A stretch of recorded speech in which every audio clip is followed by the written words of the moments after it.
Hello everyone, एक बार फिर आप सभी का स्वागत है आज के शानदार सेशन में। और आज हम लोग कवर करेंगे कि जो 2012 में ग्रुप डी का एग्जाम हुआ था उसमें जो भी जीके जीएस के क्वेश्चंस पूछे गए थे, सभी शिफ्टों के जीके जीएस के क्वेश्चंस आज हम लोग यहाँ पे कवर करने वाले हैं। तो वीडियो को शुरू से लेकर अंत तक जरूर देखिएगा, कहीं आपको भटकने की जरूरत नहीं है।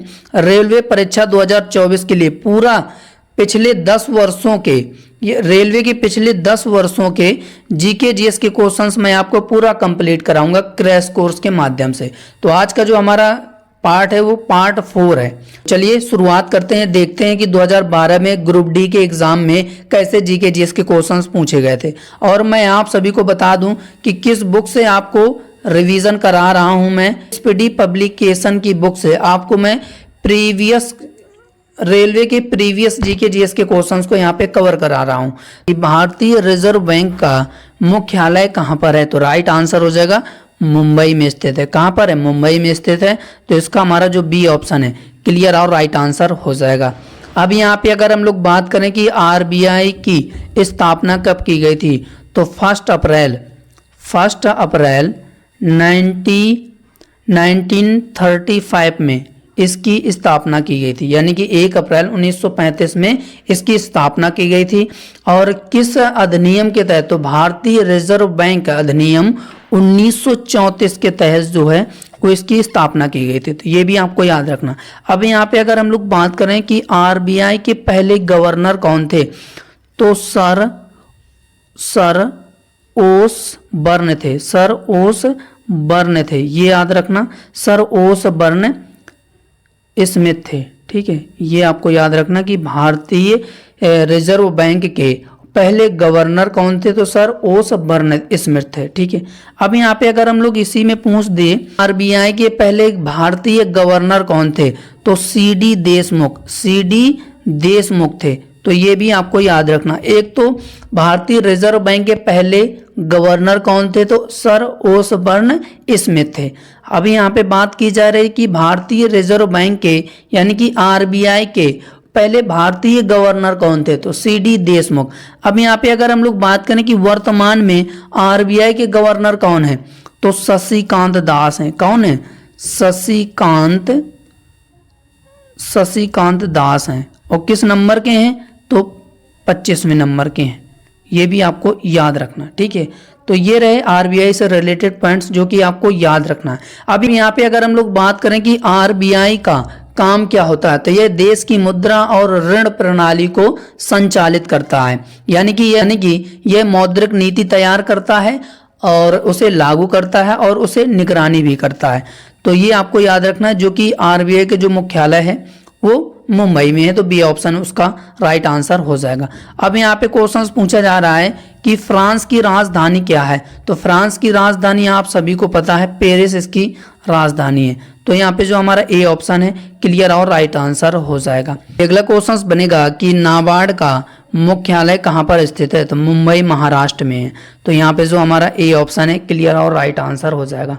अब यहाँ पे अगर हम लोग बात करें कि इसकी स्थापना कब हुई थी, तो 1982 में इसकी स्थापना की गई थी। तो ये भी आपको याद रखना, इसे एस्टैब्लिश किया गया था। चलिए, तो ए ऑप्शन क्लियर आंसर हो जाएगा।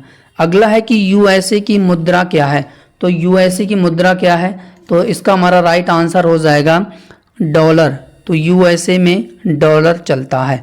तो यहाँ पे जो हमारा बी ऑप्शन है क्लियर और राइट आंसर हो जाएगा। अगला क्वेश्चन बनेगा कि 2011 की जनगणना के अनुसार भारत का लिंगानुपात डैश महिलाओं के प्रति 1000 पुरुष हैं, तो महिलाएं कितनी हैं, तो 943। ठीक है, 943। तो यहाँ पे जो हमारा सी ऑप्शन है क्लियर और राइट आंसर हो जाएगा। याद रखना, जहन में रखना। चलिए, अगला क्वेश्चन बनेगा कि वायु में CO2 की मात्रा कितने % होती है, तो राइट आंसर हो जाएगा इसका हमारा 0.03% होती है।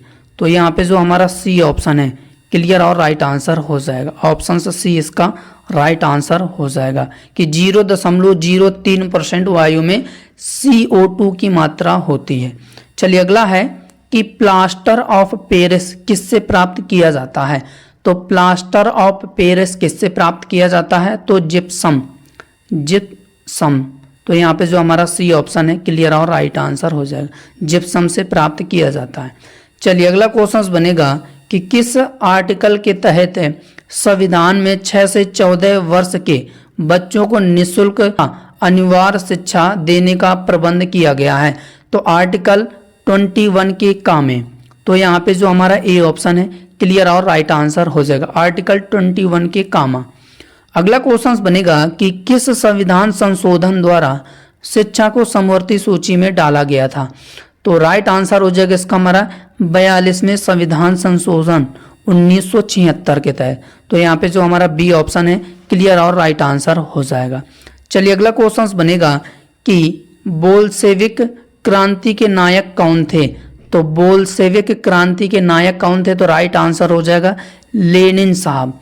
तो यहाँ पे जो हमारा सी ऑप्शन है क्लियर और राइट आंसर हो जाएगा लेनिन साहब बोल्शेविक क्रांति के नायक थे। तो यहाँ पे जो हमारा सी ऑप्शन है क्लियर और राइट आंसर हो जाएगा। चलिए अगला क्वेश्चन बनेगा कि उज्जैन नगर किस नदी के किनारे है। तो उज्जैन नगर किस नदी के किनारे है, तो क्षिप्रा नदी के किनारे है। ठीक है, क्षिप्रा नदी के किनारे है, क्षिप्रा नदी के किनारे है उज्जैन नगर। तो ये आपको याद रखना है। तो यहाँ पे जो हमारा सी ऑप्शन है क्लियर और राइट आंसर हो जाएगा। चलिए अगला क्वेश्चन देखते हैं। अगला क्वेश्चन बनेगा कि भारत का एकमात्र क्रियाशील ज्वालामुखी कहाँ पर स्थित है। तो बैरन द्वीप पर है। तो यहाँ पे जो हमारा ए ऑप्शन है क्लियर और राइट आंसर हो जाएगा, बैरन द्वीप आप लोग याद रखना। ठीक है, बैरन द्वीप पर है। तो यहाँ पे जो हमारा ए ऑप्शन है क्लियर और राइट आंसर हो जाएगा। चलिए अगला क्वेश्चन बनेगा कि रेगिस्तान का जहाज किसे कहा जाता है। तो रेगिस्तान का जहाज किसे कहा जाता है, आप सभी को पता होगा, ऊंट को कहा जाता है। तो यहाँ पे जो हमारा ए ऑप्शन है क्लियर और राइट आंसर हो जाएगा। देखो कोई क्वेश्चंस कठिन पूछे जाते हैं, कोई क्वेश्चन सरल पूछे जाते हैं। ऐसा नहीं कि सभी क्वेश्चंस कठिन ही आते हैं, ऐसा नहीं है। लेकिन आपको लगेगा कि बताओ इतना सरल क्वेश्चंस पूछा गया, लेकिन सब क्वेश्चंस नहीं पूछे जाएंगे। देखो जीएस का सार बहुत बड़ा है, कहीं से भी कुछ भी एग्जामिनर क्वेश्चंस घुमा फिरा के पूछ सकता है। तो मैं आपको रिवाइज करा रहा हूँ पिछले 2012 के ग्रुप डी में जो एग्जाम हुआ था उसके जीके जीएस के यहाँ पे क्वेश्चंस मैं आपको कवर करा रहा हूँ, जो कि आने के चांसेस हैं इस बार। तो चलिए अगला क्वेश्चंस बनेगा कि चुनाव आयोग का मुख्यालय कहाँ पर है। तो चुनाव आयोग का मुख्यालय कहाँ पर है, तो राइट आंसर हो जाएगा दिल्ली में है।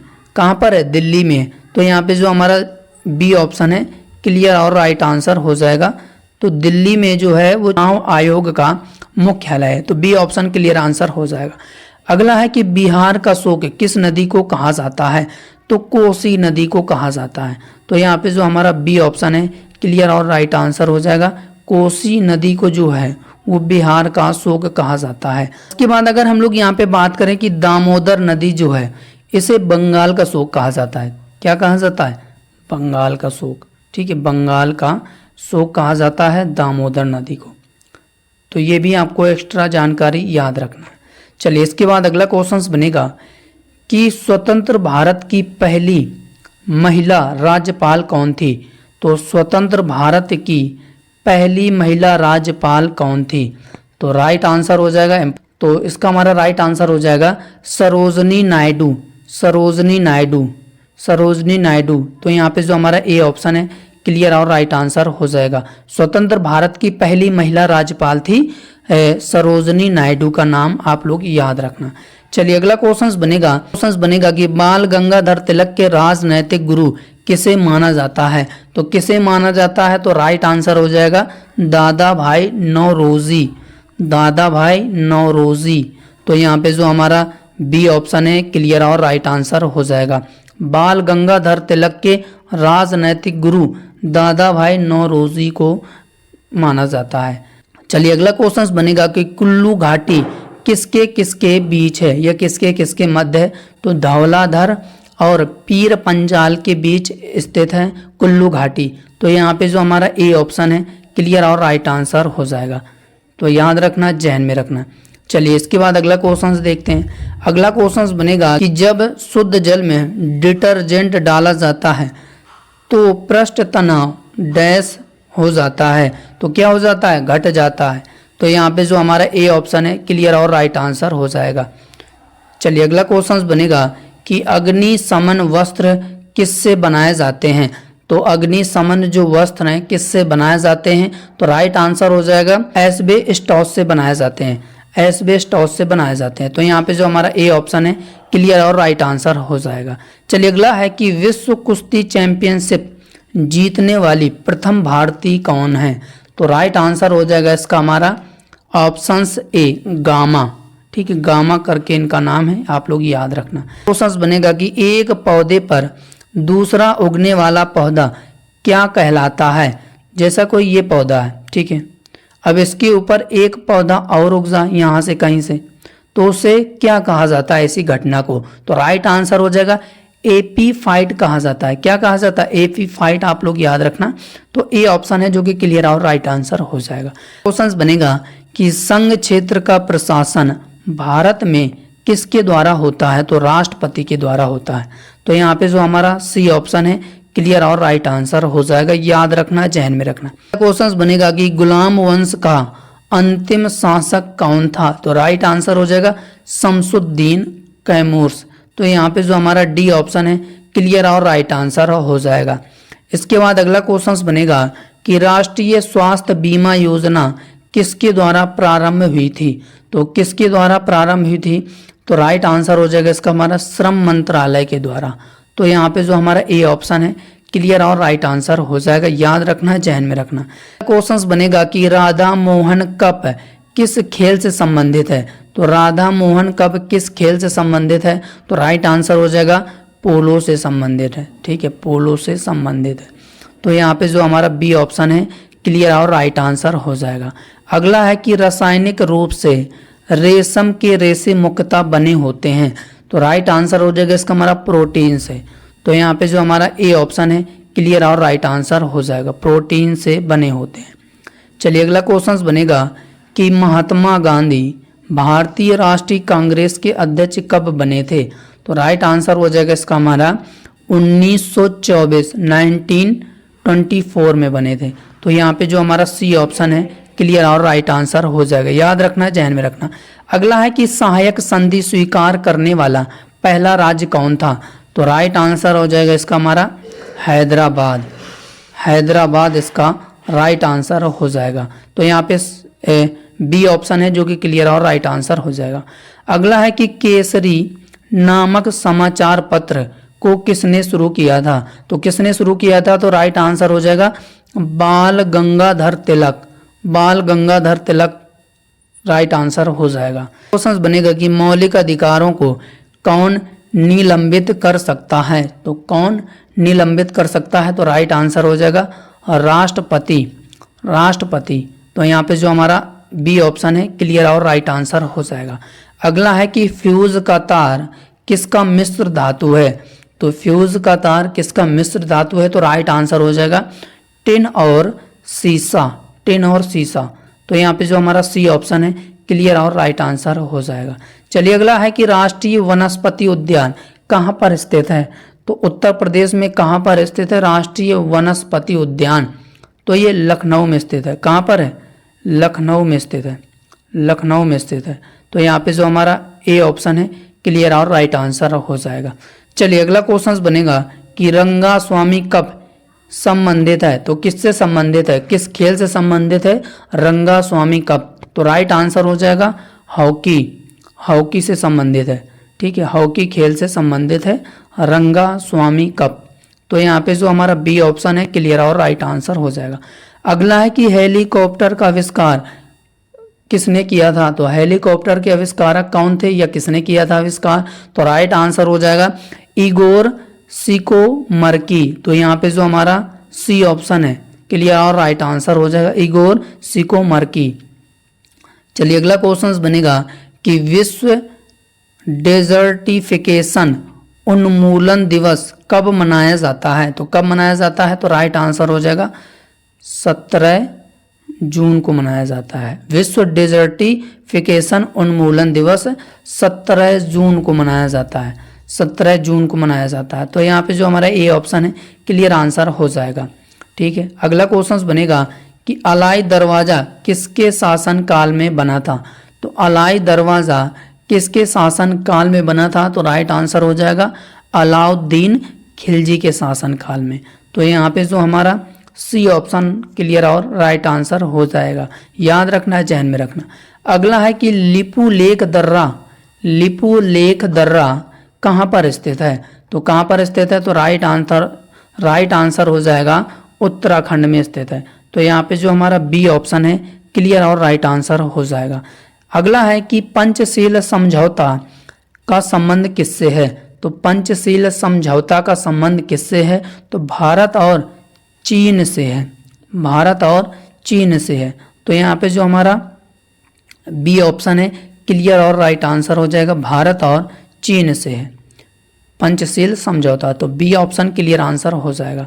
अगला है कि लोक लेखा समिति की सदस्यों की संख्या कितनी होती है, तो राइट आंसर हो जाएगा 22 आप लोग याद रखना। तो यहाँ पे जो हमारा ए ऑप्शन है क्लियर और राइट आंसर हो जाएगा, ठीक है। चलिए अगला क्वेश्चन देखते हैं। अगला क्वेश्चन बनेगा कि भारत का सबसे उच्च खेल पुरस्कार कौन सा है, तो भारत का सबसे उच्च खेल पुरस्कार कौन सा है, तो राइट आंसर हो जाएगा राजीव गांधी खेल रत्न पुरस्कार है। तो यहाँ पे जो हमारा ए ऑप्शन है क्लियर और राइट आंसर हो जाएगा। क्वेश्चन बनेगा कि माइक्रो प्रोसेसर का आविष्कार किसने किया था, तो किसने किया था, तो राइट आंसर हो जाएगा M.E. हॉक ने किया था, M.E. हॉक ने किया था। तो आप लोग याद रखना माइक्रो प्रोसेसर का आविष्कार M.E. हॉक ने किया था। तो यहाँ पे जो हमारा बी ऑप्शन है क्लियर और राइट आंसर हो जाएगा। अगला क्वेश्चन बनेगा कि भू स्तर का उपग्रह आवर्तकाल कितना होता है, तो 24 घंटा होता है। कितना होता है, 24 आवर होता है। तो यहाँ पे जो हमारा बी ऑप्शन है क्लियर और राइट आंसर हो जाएगा, याद रखना, जहन में रखना। चलिए अगला है कि म्यांमार की मुद्रा क्या है, तो म्यांमार की मुद्रा क्या है, आप सभी लोगों को पता होगी, क्यात है। म्यांमार की मुद्रा क्या है, क्यात है। तो यहाँ पे जो हमारा बी ऑप्शन है क्लियर और राइट आंसर हो जाएगा, क्यात है म्यांमार की मुद्रा। तो B option it is a clear और राइट आंसर हो जाएगा। यहाँ पे मैंने कुछ इंपॉर्टेंट देश और उनकी राजधानी मुद्रा यहाँ पे लिस्ट के फॉर्मेट में आपको एक नज़र रिवीजन करा दूँ, जिससे कि आपको याद रहेगा। अब देखो इससे तो साफ जाहिर होता है कि देश, किसी न किसी देश की राजधानी मुद्रा एग्जाम में पूछा जा सकता है। तो यहाँ पे अगर हम लोग म्यांमार की अभी बात की थी, तो नेपिडो इसकी राजधानी है, क्यात यहाँ पे मुद्रा चलती है। अब संसद की बात करें कि वहाँ पे संसद का नाम क्या चलता है, तो पीयूथी लुटावा यहाँ पे संसद का नाम है। बांग्लादेश की बात करें तो राजधानी ढाका है, टका यहाँ पे मुद्रा चलती है। जातीय संसद का नाम है, पार्लियामेंट का नाम है। अब नेपाल की अगर हम लोग बात करें तो नेपाल की राजधानी क्या है, काठमांडू है। गुलट्रम यहाँ पे मुद्रा चलती है और संसद ही यहाँ पे संसद का नाम हो, ठीक है, नाम रहता है। चलिए अब यहाँ पे अगर हम लोग श्रीलंका की बात करें, यहाँ पे अगर हम लोग श्रीलंका की बात करें तो राजधानी इसकी क्या है, जयवर्धना कोटे और कोलंबो, दो इसकी राजधानी है। श्रीलंकाई रुपया यहाँ पे चलती है और संसद का नाम संसद ही है, ठीक है, ये भी आपको याद रखना है। और यहाँ पे मालदीव की बात करें तो राजधानी इसकी याद रखना माले है और मालदीवियन रुपी यहाँ पे मुद्रा चलती है। और संसद का नाम क्या है, मजलिस यहाँ पे संसद का नाम है, पार्लियामेंट का नाम है। अब यहाँ पे चीन की अगर हम लोग बात करें तो राजधानी बीजिंग है, युआन यहाँ पे मुद्रा चलती है और नेशनल पीपुल्स कांग्रेस संसद का नाम है यहाँ पे, ठीक है, संसद का नाम आप लोग याद रखना। चलिए इसके बाद अगला क्वेश्चन बनेगा कि विश्व में दुग्ध उत्पाद में भारत का स्थान कौन सा है, तो पहला स्थान है, ठीक है, पहले स्थान पर आता है, तो पहला स्थान है भारत का। तो यहाँ पे जो हमारा ए ऑप्शन है क्लियर और राइट आंसर हो जाएगा। चलिए इसके अगला क्वेश्चन बनेगा कि विंबलडन ट्रॉफी का संबंध किससे है, तो लॉन टेनिस से है। तो यहाँ पे जो हमारा बी ऑप्शन है क्लियर और राइट आंसर हो जाएगा, याद रखना। चलिए अगला क्वेश्चन बनेगा कि मानव अधिकारी दिवस किस दिन सेलिब्रेट किया जाता है, तो किस दिन मनाया जाता है, तो राइट आंसर हो जाएगा 10 दिसंबर को मानवाधिकारी दिवस। तो यहाँ पे जो हमारा सी ऑप्शन है क्लियर और राइट आंसर हो जाएगा। अगला है कि विक्रमशिला विश्वविद्यालय की स्थापना किसने की थी, तो राइट आंसर हो जाएगा धर्मपाल ने की थी। तो यहाँ पे जो हमारा बी ऑप्शन है क्लियर और राइट आंसर हो जाएगा, याद रखना है, जहन में रखना। अगला है कि मधुबनी चित्रकला किस राज्य से संबंधित है, तो राइट आंसर हो जाएगा बिहार से संबंधित है, तो बिहार इसका राइट आंसर हो जाएगा। डी ऑप्शन क्लियर आंसर हो जाएगा। अगला है कि एक राष्ट्र एक नेता का नारा किसने दिया था, तो एक राष्ट्र एक नेता का नारा किसने दिया था, तो राइट आंसर हो जाएगा हिटलर ने दिया था, हिटलर साहब ने दिया था। तो यहाँ पे जो हमारा बी ऑप्शन है क्लियर और राइट आंसर हो जाएगा। चलिए अगला क्वेश्चन बनेगा कि बराक ओबामा का संबंध किस पार्टी से संबंधित है, तो बराक ओबामा का संबंध किस पार्टी से है, तो राइट आंसर हो जाएगा डेमोक्रेटिक पार्टी से है। तो यहाँ पे जो हमारा बी ऑप्शन है क्लियर और राइट आंसर हो जाएगा, याद रखना है, जहन में रखना। चलिए अगला क्वेश्चन बनेगा कि बहिष्कृत भारत के संपादक कौन है, तो राइट आंसर हो जाएगा इसका हमारा भीमराव अंबेडकर, बहिष्कृत भारत के ये संपादक हैं। तो यहाँ पे जो हमारा सी ऑप्शन है क्लियर और राइट आंसर हो जाएगा। चलिए अगला क्वेश्चन बनेगा कि भारत में सहायक संधि का सर्वप्रथम प्रयोग किसने किया था, तो किसने किया था, तो राइट आंसर हो जाएगा डुप्ले साहब ने। अब यहाँ पे अगर हम लोग बात करें कि सहायक संधि किस राज्य में शुरू किया गया था, तो हैदराबाद, अभी मैंने आपको डिस्कस कराया है, हैदराबाद, ठीक है। और प्रथम प्रयोग डुप्ले साहब ने किया था भारत में सहायक संधि का। तो यहाँ पे जो हमारा बी ऑप्शन है क्लियर और राइट आंसर हो जाएगा। अगला है कि भारत में पहली बार कब राष्ट्रीय आपातकाल घोषित किया गया था, तो राइट आंसर हो जाएगा 26 अक्टूबर 1962, ठीक है, 26 अक्टूबर 1962 यहाँ पे राइट आंसर हो जाएगा ऑप्शन ए में। क्वेश्चन बनेगा कि वित्त आयोग का गठन किसके द्वारा होता है, तो राष्ट्रपति के द्वारा होता है। तो यहाँ पे जो हमारा डी ऑप्शन है क्लियर और राइट आंसर हो जाएगा। अगर हम लोग यहाँ पे बात करें वित्त आयोग के आर्टिकल की, तो 280 में इसका जिक्र है, ठीक है, ये भी आपको याद रखना है साथ ही साथ। चलिए अगला क्वेश्चन बनेगा कि हमारी संस्कृति धरोहर पुस्तक के लेखक कौन है, हमारी संस्कृति धरोहर पुस्तक के लेखक कौन है, तो राइट आंसर हो जाएगा डॉक्टर शंकर दयाल शर्मा। हमारी सांस्कृतिक धरोहर के पुस्तक के लेखक डॉक्टर शंकर दयाल शर्मा हैं। तो यहाँ पे जो हमारा ए ऑप्शन है क्लियर और राइट आंसर हो जाएगा। चलिए अगला क्वेश्चन बनेगा कि गाटा कामास्की का नाम किस खेल से संबंधित है, तो ये शतरंज से रिलेटेड है। तो यहाँ पे जो हमारा बी ऑप्शन है क्लियर और राइट आंसर हो जाएगा। अगला है कि विश्व का सबसे बड़ा महाद्वीप कौन सा है, तो विश्व का सबसे बड़ा महाद्वीप कौन सा है, तो एशिया महाद्वीप।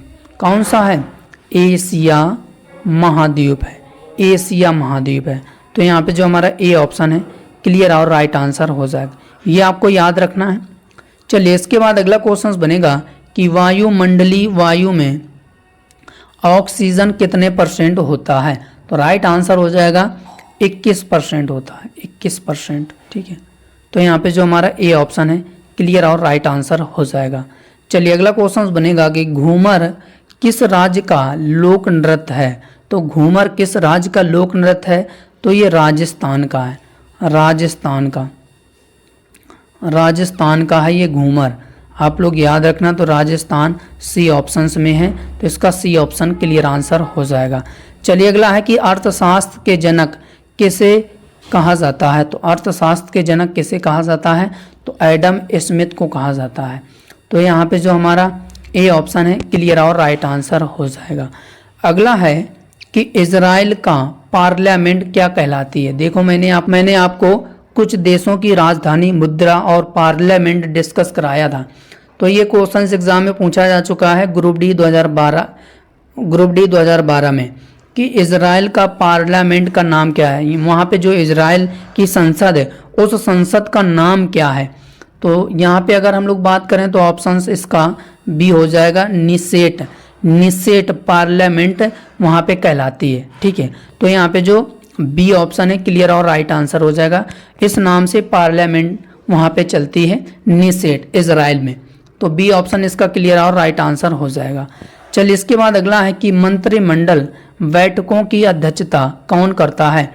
तो मंत्रिमंडल बैठकों की अध्यक्षता कौन करता है, तो राइट आंसर हो जाएगा प्रधानमंत्री करता है। प्रधानमंत्री करता है, पीएम करता है, प्राइम मिनिस्टर करता है। तो बी ऑप्शन क्लियर आंसर हो जाएगा।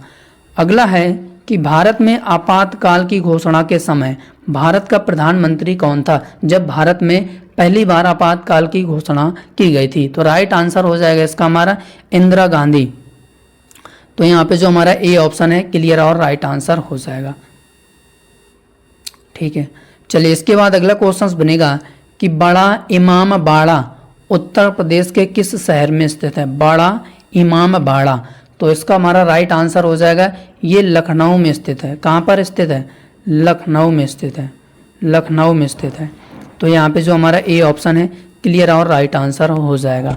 अगला क्वेश्चन बनेगा कि लाल रक्त कणिकाएं यानी कि आरबीसी, आरबीसी जो हैं वो कहाँ बनती हैं। तो ये अस्थि मज्जा में बनती हैं। कहाँ बनती हैं, अस्थि मज्जा में बनती हैं, ये आपको याद रखना है। रेड ब्लड सेल्स इसका पूर्ण नाम होता है। चलिए अब यहाँ पे ब्लड से रिलेटेड मैं आपको काफ़ी जानकारी चीज़ें बताऊंगा। यहाँ पे अगर हम लोग बात करें कि ब्लड को क्या कहा जाता है, यानी कि ब्लड के अध्ययन को क्या कहा जाता है, तो हेमोटोलॉजी कहा जाता है। क्या कहा जाता है, हेमोटोलॉजी कहा जाता है। अब यहाँ पे ब्लड के बारे में पूरी डिटेल में चर्चा करेंगे कि ब्लड का जो निर्माण है वो कहाँ पर होता है। तो ब्लड का निर्माण हड्डियों के अंदर बनता है, यानी कि हमारे शरीर में बहुत सारी हड्डियाँ होती हैं। जो मोटी और बड़ी हड्डी होती हैं उनके अंदर एक हिस्सा पाया जाता है जिसे हम अस्थि मज्जा कहते हैं, और उसी के अंदर जो भी आरबीसी, डब्ल्यूबीसी, प्लेटलेट्स का निर्माण होता है, यह सब मिलकर क्या बनाती हैं, ब्लड बनाती हैं। तो ये आपको याद रखना है, ब्लड का निर्माण ऐसे होता है, ठीक है। के बाद अगर हम लोग बात करें कि ब्लड बैंक किसे कहा जाता है, तो प्लीहा, स्प्लीन को कहा जाता है। और ब्लड का ऑक्सीकरण फेफड़ों में होता है, ये भी आपको याद रखना है। और ब्लड को कौन शुद्ध करता है, किडनी शुद्ध करता है, ठीक है, ब्लड को। और आरबीसी की अगर हम लोग बात करें तो आरबीसी की संख्या हेमोसाइटोमीटर से मापी जाती है। जो लाल रक्त कणिकाएं होती हैं उनकी संख्या हेमोसाइटोमीटर से मापी जाती है। और आरबीसी का जीवन काल 120 दिन का होता है। और आरबीसी का कब्रिस्तान प्लिया को ही कहा जाता है, स्प्लीन को ही कहा जाता है। जो ब्लड बैंक स्प्लीन को ही कहा जाता है। और आरबीसी में हीमोग्लोबिन पाया जाता है, ठीक है। और हीमोग्लोबिन की कमी से एनीमिया बीमारी होती है। तो ये भी आपको याद रखना, हो सकता है इन सब पॉइंट से आपसे क्वेश्चंस एग्जामिनर पूछ सकता है एग्जाम में। उसके बाद अगर हम लोग डब्ल्यूबीसी की बात करें तो डब्ल्यूबीसी के बारे में अगर हम लोग बात करें तो ल्यूकोसाइट इसे कहा जाता है, डब्ल्यूबीसी को, यानी कि वाइट ब्लड सेल्स। और यहाँ पे अगर हम लोग बात करें कि डब्ल्यूबीसी शरीर में बैक्टीरिया, वायरस और जो भी बाहर के पदार्थ होते हैं शरीर में जो कि शरीर को हानिकारक पहुँचाते हैं, उनसे लड़ने में ये मदद करता है डब्ल्यूबीसी, ठीक है। तो ये भी आपको याद रखना डब्ल्यूबीसी, आरबीसी क्या है। अगले क्वेश्चंस की अगर हम लोग बात करें तो भारत की संसद का उद्घाटन कब किया गया था। तो भारत की संसद का जो उद्घाटन था वो कब किया गया था, तो राइट आंसर हो जाएगा 1927 में किया गया था, 1927 में किया गया था। तो 1927 सी ऑप्शंस में है, तो सी ऑप्शंस इसका राइट आंसर हो जाएगा। याद रखना, जहन में रखना। चलिए अगला है कि देश की पूजा ही राम की पूजा है, ये किसने कहा था। तो देश की पूजा ही राम की पूजा है किसने कहा था, तो मदन लाल ढींगरा ने कहा था। तो यहाँ पे जो हमारा बी ऑप्शन है क्लियर और राइट आंसर हो जाएगा। याद रखना, जहन में रखना। चलिए इसके बाद अगला क्वेश्चन बनेगा कि तुलबुल परियोजना किस नदी पर स्थित है। तो तुलबुल परियोजना किस नदी पर स्थित है? तो ये झेलम नदी पर स्थित है। सभी लोगों को पता है झेलम नदी पर, झेलम नदी पर है तुलबुल परियोजना। तो यहाँ पे जो हमारा ए ऑप्शन है भैया क्लियर और राइट आंसर हो जाएगा। अगला है कि कोसी नदी का उद्गम स्थल कहाँ से है? तो राइट आंसर हो जाएगा गोसाईनाथ चोटी से है। ठीक है, तो यहाँ पे जो हमारा बी ऑप्शन है क्लियर और राइट आंसर हो जाएगा। अब यहाँ पे अगर हम लोग अमरकंटक की बात करें तो अमरकंटक से नर्मदा नदी निकली है। ठीक है, और मानसरोवर से ब्रह्मपुत्र नदी निकली है, ब्रह्मपुत्र नदी, मानसरोवर से ब्रह्मपुत्र नदी निकली है। तो ये भी आपको याद रखना है। चलिए इसके बाद अगला है कि भारतीय राष्ट्रीय कांग्रेस के संस्थापक कौन थे? तो राइट आंसर हो जाएगा इसका हमारा ए.ओ. Hume, A.O.. ह्यूम। तो यहाँ पे जो हमारा ए ऑप्शन है क्लियर और राइट आंसर हो जाएगा, ए.ओ. ह्यूम थे। चलिए अगला है कि भारत में चुनाव की सबसे छोटी इकाई कौन सी होती है? तो राइट आंसर हो जाएगा इसका हमारा ग्राम पंचायत। तो ग्राम पंचायत आप लोग याद रखना चुनाव की सबसे छोटी इकाई है। अगला है कि जैन धर्म में परम ज्ञान को क्या कहा गया है? तो राइट आंसर हो जाएगा कैवल्य कहा गया है। क्या कहा गया है? कैवल्य कहा गया है। परम ज्ञान को जैन धर्म में कैवल्य कहा गया है। तो यहाँ पे जो हमारा ए ऑप्शन है क्लियर और राइट आंसर हो जाएगा। अगला है कि वास्को डिगामा कहाँ का यात्री था? तो ये पुर्तगाल का यात्री था, पुर्तगाल का यात्री था। और भारत ये कब आया था? 1498 में आया था। ठीक है, समुद्र के रास्ते। चलिए इसके बाद अगला क्वेश्चन बनेगा नियोलिथिक का तात्पर्य किससे है? तो ये नवपाषाण काल से संबंधित है। तो यहाँ पे जो हमारा ए ऑप्शन है क्लियर और राइट आंसर हो जाएगा। चलिए इसके बाद अगला क्वेश्चन बनेगा कि ज्वालामुखी के मुख को क्या कहा जाता है? तो ज्वालामुखी के मुख को क्या कहा जाता है? जैसे ही कोई ज्वालामुखी हो गया, ये इस तरीके से ये ज्वालामुखी है, ये जो मुख है, तो इसके मुख को क्या कहा जाता है? तो इसका हमारा राइट आंसर हो जाएगा क्रेटर कहा जाता है, क्रेटर कहा जाता है। क्या कहा जाता है? क्रेटर कहा जाता है। तो यहाँ पे बी ऑप्शन क्लियर आंसर हो जाएगा। अगला है कि निम्न में से सूर्य में उपस्थित परमाणु ईंधन होता है? तो राइट आंसर हो जाएगा इसका हमारा हाइड्रोजन। तो यहाँ पे जो हमारा डी ऑप्शन है क्लियर और राइट आंसर हो जाएगा। कि सूर्य एक बड़ा तारा है जो हाइड्रोजन के परमाणु संलयन द्वारा ऊर्जा का उत्पादन करता है और ऊर्जा हाइड्रोजन के नाभिकीय संलयन द्वारा हीलियम से निर्मित होती है और सूर्य की 7 परतें होती है। ये भी आपको याद रखना है। ये एक्स्ट्रा जानकारी मैं इस वजह से ऐड कर देता हूँ जिससे कि आपको क्वेश्चंस भी याद रहे, उससे रिलेटेड पॉइंट्स भी आपको याद रहें, जो कि लंबे समय तक क्वेश्चंस भी आपको याद रहें। इसके बाद अगला क्वेश्चन बनेगा कि नेहरू पर्वतारोहण संस्थान, नेहरू पर्वतारोहण संस्थान कहाँ पर स्थित है? तो ये उत्तरकाशी में स्थित है। कहाँ पर है? उत्तरकाशी में स्थित है। तो यहाँ पे जो हमारा ए ऑप्शन है क्लियर और राइट आंसर हो जाएगा। चलिए अब यहाँ पे पर्वतारोहण की बात की गई है, तो ये है क्या? तो ये भी आप लोग समझ लीजिए कि पर्वतारोहण एक प्रकार का खेल है जिसमें ऊंचे पहाड़ों पर चढ़ा जाता है। इसमें मुख्य रूप से पहाड़ के उच्च बिंदुओं तक और पहाड़ के ऊंची ऊंचाई तक चढ़ने का प्रयास किया जाता है और जो आनंद के लिए ऐसा किया जाता है। ठीक है, और पर्वतारोहण मुख्यतः 2 प्रकार के होते हैं। ये आपसे पूछ सकता है, यहाँ से इंपॉर्टेंट पॉइंट्स आपको याद रखना है। ये तो जनरली बातें आपको याद रखना है कि पर्वतारोहण है क्या। और यहाँ पे पर्वतारोहण मुख्यतः 2 प्रकार के होते हैं, एक तो अल्पाइन और एक्सपीडिशन 2 प्रकार के होते हैं। ठीक है, ये आपको यहाँ से ये पॉइंट्स आपको ज़्यादा फोकस करना है, ये वाला। ठीक है, चलिए अब यहाँ पे अगर हम लोग बात करें नेहरू पर्वतारोहण संस्थान की, अगर हम लोग नेहरू पर्वतारोहण संस्थान की बात करें तो इसकी स्थापना 14 नवंबर 1965 में उत्तरकाशी यानी कि उत्तराखंड में हुई थी और इसकी शुरुआत भारत के पहले प्रधानमंत्री पंडित जवाहरलाल नेहरू के सम्मान में की गई थी और जो पर्वतों के शौकीन थे और ज़बरदस्त महत्वाकांक्षी ये रखते थे। ठीक है, और नेहरू पर्वतारोहण संस्थान भारत के प्रमुख पर्वतारोहण संस्थानों और एशिया के सबसे सम्मानित पर्वतारोहण संस्थानों में से एक माना जाता है और इसमें पर्यावरण के प्रति जागरूकता और संरक्षण के मुख्य रूप से प्राथमिकता दी जाती है। चलिए इसके बाद अगला है कि भारत में पश्चिमी समुद्री तट को क्या कहा जाता है। तो पश्चिमी समुद्री तट को क्या कहा जाता है, तो कोंकण तट कहा जाता है। तो यहाँ पे जो हमारा ए ऑप्शन है क्लियर और राइट आंसर हो जाएगा, कोंकण तट। कोंकण तट कहा जाता है, ठीक है, कोंकण तट कहा जाता है। तो A for Apple right answer हो जाएगा। अब यहाँ पे कोंकण तट की बात करें, देखो तो ये अरब सागर और पश्चिमी घाट के बीच स्थित है और कोंकण पश्चिम में अरब सागर, पूर्व में दक्कन के पठार से घिरा हुआ है और कोंकण उत्तर में दमन से दक्षिण में गोवा तक ये फैला हुआ है। तो ये आपको याद रखना है, एक्स्ट्रा जानकारी।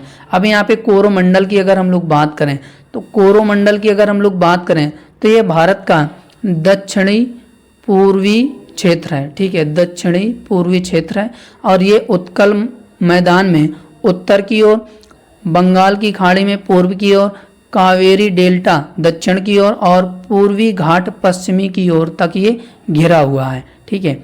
अब यहाँ पे अगर हम लोग इंदिरा पॉइंट की बात करें, साथ ही साथ इंदिरा पॉइंट भी आप लोग समझ लीजिए। इंदिरा पॉइंट के बारे में अगर हम लोग बात करें तो इंदिरा पॉइंट जो है ये भारत संघ का सबसे दक्षिणी बिंदु है। इंदिरा पॉइंट को पाइगमेलियन पॉइंट के नाम से भी जाना जाता है और 1985 में इसका नाम रखा गया था और इनका नाम पूर्व भारतीय प्रधानमंत्री इंदिरा गांधी जी के सम्मान पर रखा गया था और इंदिरा पॉइंट ग्रेट निकोबार के पास स्थित है, ठीक है। इसके बाद यह 6 डिग्री 8 मिनट उत्तरी अक्षांश पर स्थित है, तो ये भी आपको याद रखना है। अब यहाँ पे इंदिरा पॉइंट की बात की है तो इंदिरा कौल की बात कर लेते हैं। तो इंदिरा कौल भारत का सबसे उत्तरी बिंदु है, ठीक है। इंदिरा कौल काराकोरम रेंज के सियाचिन मुज़ताग में 5,764 मीटर या 18,911 फीट की ऊंचाई पर स्थित है। अब यहाँ पे मैप अगर आप देखेंगे तो और अच्छे से आपको याद हो जाएगा कि इंदिरा पॉइंट कहाँ पर है, मालाबार तट कहाँ पर है। देखो मालाबार तट कहाँ पर है, केरल में है, ठीक है। अब यहाँ पे कोरोमंडल की बात करें तो ये यहाँ से लेकर यहाँ तक है, यानी कि ये तमिलनाडु का हिस्सा है। अब यहाँ पे अगर हम लोग बात करें डेल्टा क्षेत्र, देखो यहाँ पे डेल्टा क्षेत्र हो गया और केनरा तट की बात करें तो ये कहाँ पर है, गोवा से लेकर ये कर्नाटक के बीच में है, ठीक है। कोंकण तट ये देखो यहाँ पर है, ये कहाँ से, दमन से है, ठीक है, दमन से गोवा तक, ठीक है। ये पश्चिमी का एरिया है और ये पूर्वी तट है और ये पश्चिमी तट है। और यहाँ पे महेंद्रगिरी की बात करें तो महेंद्रगिरी कहाँ पर है, तो पूर्वी घाट में स्थित है और पश्चिमी घाट में सह्याद्री पर्वत हैं। तो ये इस तरीके से मैप के जरिए आपको याद रखना है, जिससे कि आपको लंबे समय तक मैप के जरिए याद रहेगा। चलिए अगला क्वेश्चन बनेगा कि विरूपाक्ष मंदिर का निर्माण किसने किया था। तो विरूपाक्ष मंदिर का निर्माण किसने किया था, तो राइट आंसर हो जाएगा इसका हमारा चालुक्यों ने किया था, चालुक्यों ने। तो यहाँ पे जो हमारा ए ऑप्शन है क्लियर और राइट आंसर हो जाएगा। यानी कि हम्पी के विरूपाक्ष मंदिर जो कि हम्पी में स्मारकों के समूह का एक हिस्सा है, जिसे यूनेस्को विश्व धरोहर की सूची में से सूचीबद्ध किया गया है और मंदिर तुंगभद्रा नदी के तट पर स्थित है। ये जो विरूपाक्ष मंदिर है ये तुंगभद्रा नदी पर स्थित है और ये भगवान शिव को समर्पित है, ठीक है। ये भी आपको याद रखना है, एक्स्ट्रा जानकारी है। अगला है कि ध्वनि डैश के माध्यम से यात्रा नहीं कर सकती है। तो राइट आंसर हो जाएगा निर्वात। ध्वनि निर्वात के माध्यम से यात्रा नहीं कर सकती है। तो यहाँ पे जो हमारा ए ऑप्शन हो जाएगा क्लियर और राइट आंसर हो जाएगा निर्वात। चलिए इसके बाद अगला क्वेश्चन बनेगा हिटलर। यहाँ पे हिटलर होगा, टाइपिंग मिस्टेक है, हिटलर। हिटलर कब जर्मनी का चांसलर बना था, तो ये 1933 में बना था। कब बना था, 1933 में बना था। तो यहाँ पे जो ए ऑप्शन है हमारा क्लियर और राइट आंसर हो जाएगा, याद रखना। अब हिटलर से रिलेटेड आपको महत्वपूर्ण बातें याद रखना है, जो कि हो सकता है कि आपसे अगली बार पूछ दे।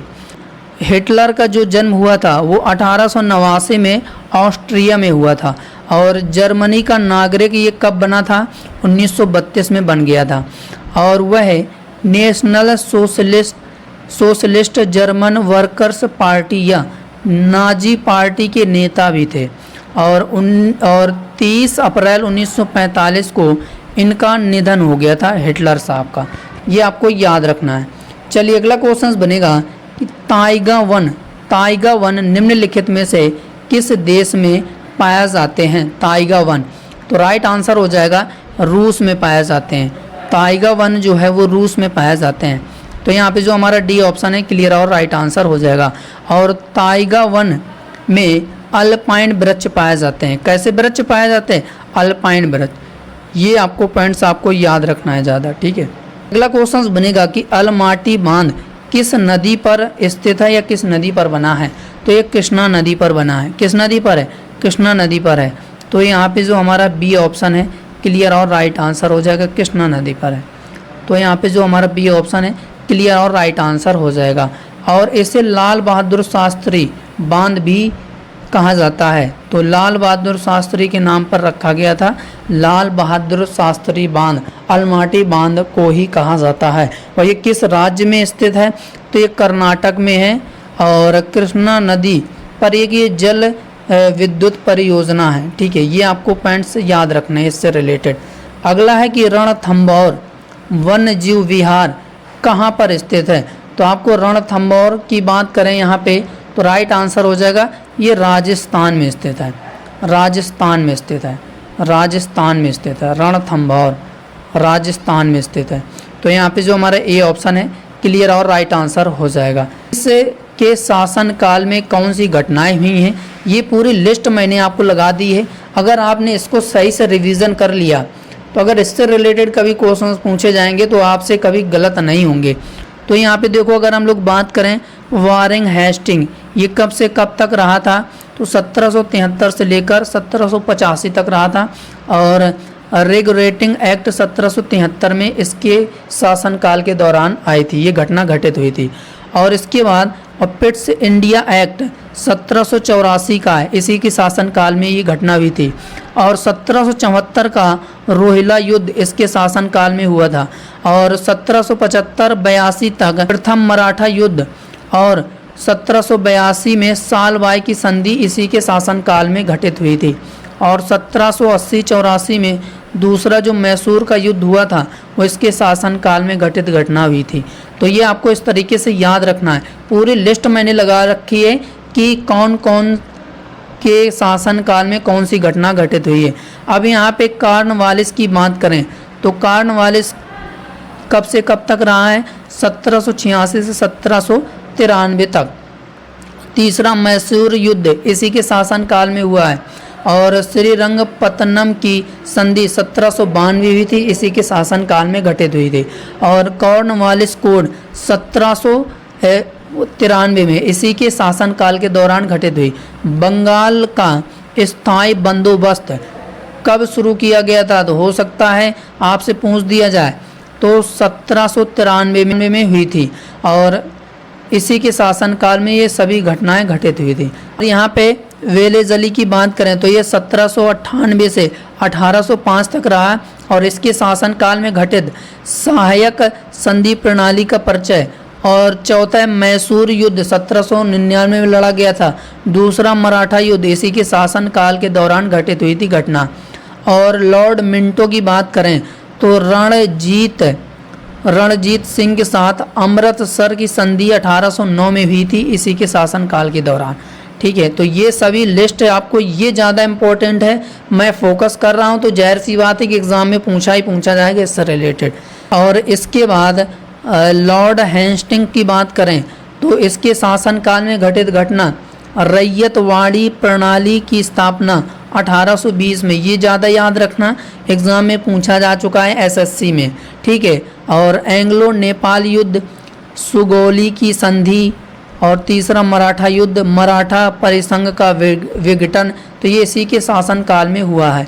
फिर लॉर्ड एमहर्स्ट की बात करें तो पहला बर्मा युद्ध इसके शासनकाल के दौरान ये घटना घटित हुई थी, जो कि 1824 से 1826 तक पहला बर्मा युद्ध लड़ा था, जो कि भारत से अलग हुआ था बर्मा।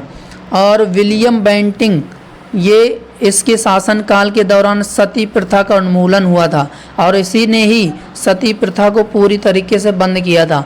1833 का चार्टर्ड एक्ट, इसी के शासनकाल में ये घटना घटित हुई थी। और लॉर्ड ऑकलैंड की बात करें तो पहला अफगान युद्ध इसी के शासनकाल में हुआ। और लॉर्ड हार्डिंग की बात करें तो यहाँ पे लाहौर की संधि, कन्या भ्रूण हत्या उन्मूलन जैसे सामाजिक सुधार और लाहौर की संधि तो इसी के शासनकाल में हुई है। इसके बाद लॉर्ड डलहौजी की बात करें तो इसके शासनकाल में वुड डिस्पैच 1854 में घटित हुआ था। और वर्ष 1853 में बॉम्बे और ठाणे से जोड़ने वाली पहली रेलवे लाइन बिछाई गई थी इसके शासनकाल में ही। तो ये ज़्यादा यहाँ पे मोस्ट इम्पोर्टेंट रेलवे एग्ज़ाम के लिए यहाँ पे बनेगा। और लोक निर्माण विभाग की स्थापना इसके शासनकाल में ही हुई थी। और दूसरा आंग्ल सिख युद्ध इसके शासनकाल के दौरान हुआ था। तो ये सभी लिस्ट आपको याद रखना है। अगर हम लोग लॉर्ड कैनिंग की बात करें तो इसके शासनकाल में कौन सी घटना घटित हुई, 1857 का विद्रोह। और 1857 में कलकत्ता, मद्रास और बॉम्बे में 3 विश्वविद्यालय की स्थापना इसी के शासनकाल में घटित हुई। 1861 का भारतीय परिषद अधिनियम इसी के शासनकाल में हुआ। और ब्रिटिश क्राउन का प्रत्यक्ष नियंत्रण 1858 सरकार अधिनियम, ये सभी इसी के शासनकाल के दौरान हुआ था। और लॉर्ड जॉन लॉरेंस की बात करें तो भूटान युद्ध, कलकत्ता, बॉम्बे, मद्रास और उच्च न्यायालयों की स्थापना इसी के शासनकाल में हुई। लिटन की बात करें तो वर्नाक्यूलर प्रेस एक्ट 1878 में आया था इसी के शासनकाल में। शस्त्र अधिनियम 1878 में। और दूसरा अफगान युद्ध, क्वीन विक्टोरिया ने कैसरे ए हिंद या भारत की सामग्री की उपाधि धारण की थी तो इसी के शासनकाल में। बताओ, अगर आप ये मिस कर देते तो आपको इतनी सारी नॉलेज याद होती ना होती, कभी ना आप याद कर पाते अलग से। लॉर्ड रिपन की बात करें तो पहला कारखाना अधिनियम इसी के शासनकाल में लागू हुआ। एल्बर्ट बिल विवाद इसी के शासनकाल में हुआ। शिक्षा पर हंटर आयोग इसी के शासनकाल में हुआ। तो ये 2-3 पॉइंट्स आपको याद रखना है, ठीक है। स्थानीय स्वशासन पर सरकार का संलग्न संकल्प। और वर्नाक्यूलर प्रेस एक्ट निरसन 1882, तो ये सभी घटनाएं आपको याद रखना है। लॉर्ड डफरिन की बात करें, तीसरा बर्मा युद्ध इसी के शासनकाल में हुआ। भारतीय राष्ट्रीय कांग्रेस की स्थापना इसी के शासनकाल में। और लॉर्ड लैंसडाउन की बात करें तो कारखाना अधिनियम 1851 में शुरू हुआ इसी के शासनकाल में। और भारतीय अधिनियम परिषद और डूरंड आयोग की स्थापना, तो ये आपको याद रखना है यहाँ से। तो ये सभी लिस्ट जानकारी आपको याद रखनी है, ठीक है। इसके बाद लॉर्ड कर्जन और पुलिस आयोग की नियुक्ति हुई, विश्वविद्यालय की नियुक्ति हुई, भारतीय विश्वविद्यालय अधिनियम 1904 में, बंगाल का विभाजन, ये आपको याद रखना है। लॉर्ड मिंटो के काल में स्वदेशी आंदोलन हुआ। सूरत अधिवेशन में कांग्रेस का विभाजन 1907 में, ठीक है। और मुस्लिम लीग की स्थापना, मार्ले मिंटो सुधार इसी के शासनकाल में हुआ।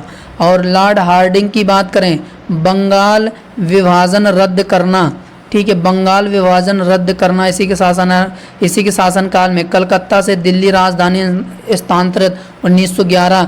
एग्जाम में पूछा जाएगा भैया कि कलकत्ता से दिल्ली राजधानी स्थानांतरित किसके शासनकाल में हुई है, तो ये लॉर्ड हार्डिंग के काल में।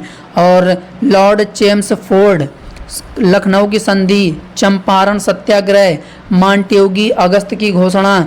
और भारत सरकार अधिनियम 1919 का, रॉलेट एक्ट याद रखना, जलियांवाला बाग हत्याकांड याद रखना, असहयोग और खिलाफत आंदोलन की शुरुआत इसी के शासनकाल में भैया।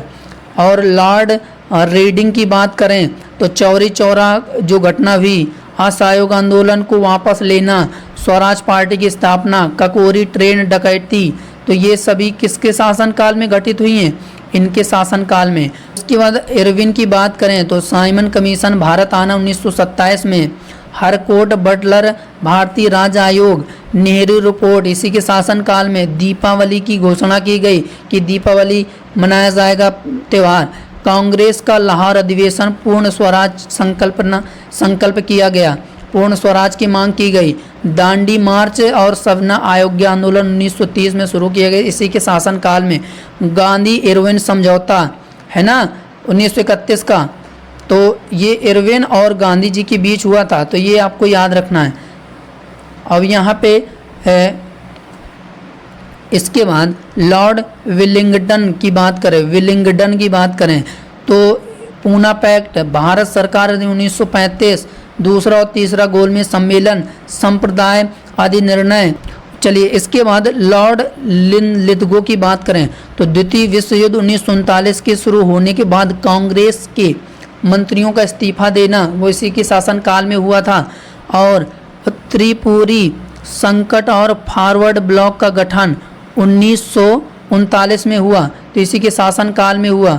और इसके बाद मुस्लिम लीग का लाहौर संकल्प, मुसलमानों के लिए एक अलग राज्य की मांग, इसी के शासनकाल में 1940 में। अगस्त प्रस्ताव 1940 का, ठीक है। और यहाँ पे भारतीय राष्ट्रीय सेना का गठन 1941 में। क्रिप्स मिशन इसी के शासनकाल में। भारत छोड़ो आंदोलन इसी के शासनकाल में। वेवेल की बात करें तो सी राजगोपाला का CR फार्मूला और वेवल योजना और शिमला समझौता सम्मेलन, तो ये 1942 का है, इसी के शासनकाल में है। कैबिनेट मिशन 1946 में। और इसके बाद क्लीमेंट एटली द्वारा भारत में ब्रिटिश शासन की समाप्ति की घोषणा, इसी के शासनकाल में भैया। इसके बाद माउंट बेटन की बात करें 1947 से 1948 तक इसका शासन रहा, और जून 3 प्लान इसी के शासनकाल में। रेड क्लिफ आयोग और भारत को स्वतंत्रता मिलना, यानी कि 15 अगस्त 1947 को भारत पूरी तरीके से स्वतंत्र हो गया था, इसी के शासनकाल में। उसके बाद चक्रवर्ती राजगोपालाचारी की बात करें तो भारत के अंतिम गवर्नर जनरल और प्रथम भारतीय गवर्नर जनरल यही थे, और 1950 में स्थायी रूप से गवर्नर जनरल का जो पद था वो बिल्कुल तरीके से भैया समाप्त कर दिया था। तो ये सभी वायसराय गवर्नर जनरल की जो लिस्ट है किसके शासनकाल में कौन सी घटना घटित हुई है, तो आपको याद रखना है, सच में एग्जाम में पूछा जाएगा। चलिए अब यहाँ पे अगर हम लोग अगले क्वेश्चंस की बात करें तो भारत की कोकिला किसे कहा जाता है, तो भारत की कोकिला जो है वो किसे कहा जाता है, तो इसका हमारा राइट आंसर हो जाएगा सरोजनी नायडू को कहा जाता है। तो यहाँ पे ए ऑप्शन क्लियर और राइट आंसर हो जाएगा। अगला है कि राज्य अपहरण नीति का प्रवर्तक किसे कहा जाता है, तो राइट आंसर हो जाएगा डलहौजी को, ठीक है, डलहौजी को कहा जाता है। अगला है कि पंपास किस महाद्वीप के घास के मैदान है, तो ये राइट आंसर हो जाएगा इसका हमारा दक्षिण अमेरिका, ठीक है, दक्षिण अमेरिका के हैं। अब यहाँ पे अगर हम लोग बात करें देखो कि पंपास घास के मैदान दक्षिण अमेरिका महाद्वीप में स्थित है, और अर्जेंटीना, उरुग्वे और ब्राज़ील तक ये फैले हुए हैं पंपास घास के मैदान।